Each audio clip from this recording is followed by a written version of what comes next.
pro-Iran, and I don't understand that. I'm not pro-Iran or mental anti-Iran. gymnastics I'm you not must pro-Israel or do to be anti-Israel. anti-Israel, pro-Iran, My pro-America.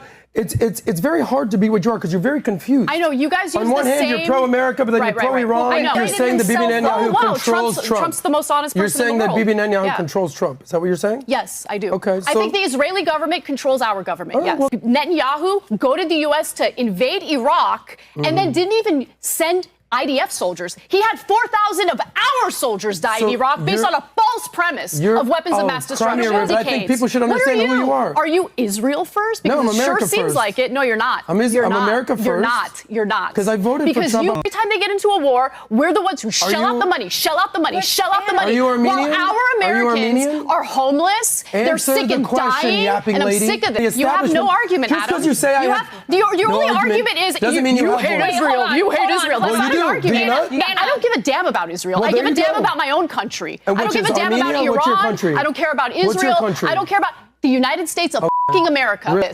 In this video, Anna Kasparian comes in with incredible intensity and confidence as she takes control of the conversation in a way that immediately grabs attention.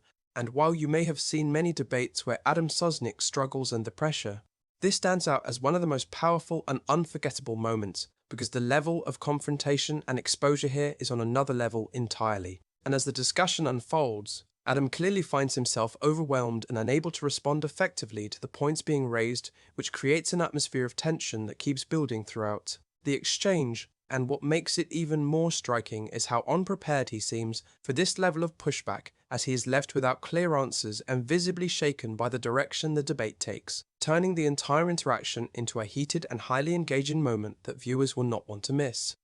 The JCPOA is the Iran nuclear deal. Right, you said they pulled out of that in 2018. Here's why. You said they still complied after they pulled out. They were still part of the Non-Proliferation Treaty, which is separate. Hold on, let a guy speak for a second. All you guys are doing is debating minor little details. It's not minor though, Adam. Are you pro-Iran or anti-Iran? It sounds like you're very much pro-Iran, and I don't understand that. I'm not pro-Iran or anti-Iran. I'm not pro-Israel or anti-Israel. To be anti-Israel, pro-Iran, pro-America. It's very hard to be what you are because you're very confused. I know you guys use on one hand you're pro-America, but then you're pro-Iran. I know. Hold on. You don't believe in Israel, but you believe Iran. Hang on a second. No sense to me. It seems to me that you're concerned we are killing innocent people and we're getting America in another forever war. Not only that. Okay, but it's my understanding, and again, that Iran is not trustworthy. They promised they would not enrich uranium beyond 3.67%, but they began enriching up to 20%. When they were in the JCPOA.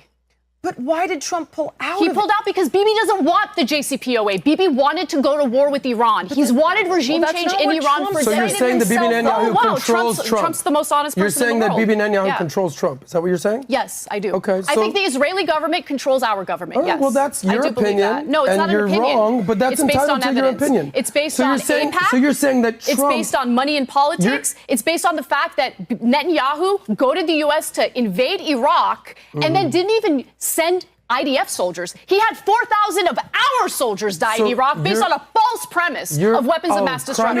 You care about American soldiers. I do care about American soldiers, and I care about American taxpayers who spend trillions of dollars on this trash when we are dealing with $37 trillion in debt. So now you're a fiscal conservative. Yeah, I am a fiscal conservative when it comes to spending our resources on wars that we shouldn't be fighting on behalf of a foreign country. Let me understand this. You're saying that Trump is so weak and such a pussy that he just listens to whatever Bibi does? Is that what you're saying? I don't think he's weak or a pussy. I think he's transactional. I think he's transactional. And I think that he buys this ridiculous narrative that Iran was behind the 2 assassination attempts when there isn't even a shred of evidence other than Netanyahu declaring it. Saddam was not offered a deal. Iran was. Saddam's group was not ideologically captured, and their mission was not death to America. And we all know that it wasn't just Netanyahu. It was all the neocons like Cheney and his whole company. Yeah, those people are involved. Let's not just lay this at the feet of Israel. It's all It is at the feet of Israel, though, Jillian. Before you move past this commentary, there are important details being highlighted here that are often overlooked in mainstream discussions, and they add significant context to what is being debated as the focus shifts to larger issues involving public spending and foreign policy decisions, and the argument being presented emphasizes concerns about how taxpayer money is used and whether past decisions have come at a serious human and financial cost. And Ana Kasparian strongly challenges these points by bringing attention to the consequences of previous conflicts while questioning the justification behind them and how they were supported at the time. And as the exchange continues, it becomes clear that the discussion is not just about policy, but also about accountability and priorities, and when Adam Sosnick responds, he struggles to address the substance of the argument and instead shifts the tone of the conversation, which further intensifies the moment and highlights the imbalance in how each side is presenting their case, making this part of the debate particularly intense and thought-provoking.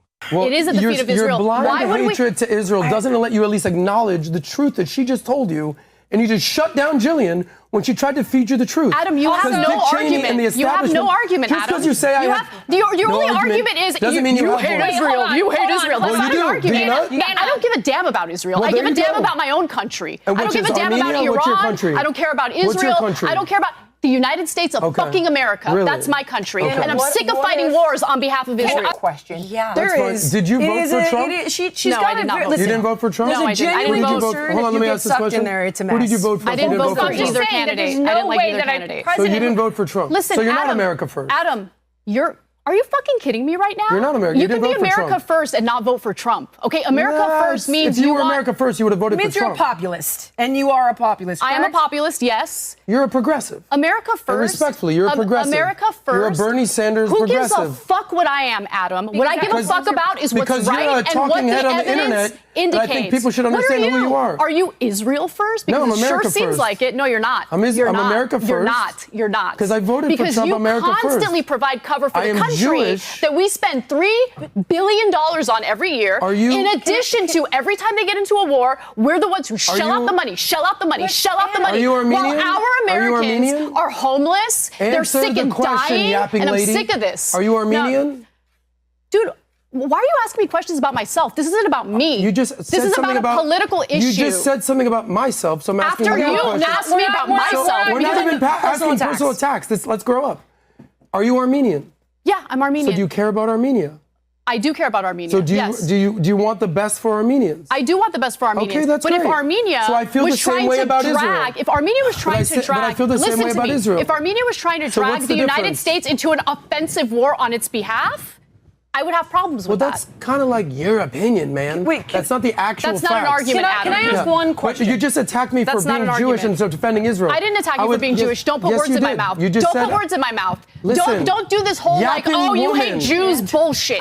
Like okay? you're the type of woman that I'm talking about the disgusts policy. men because Okay, stop, as you're trying to talk, you just keep yapping. Have you seen my husband? You love Trust me, Armenia. I don't discuss men. I'm sure your husband's We very agree, no feminine. personal attacks. As the discussion reaches its final stage, it becomes evident that the exchange has shifted into a broader critique of how political narratives are shaped and presented, as Ana Kasparian maintains a firm stance focused on the impact of decisions on the public, while raising concerns about national priorities and long-term consequences.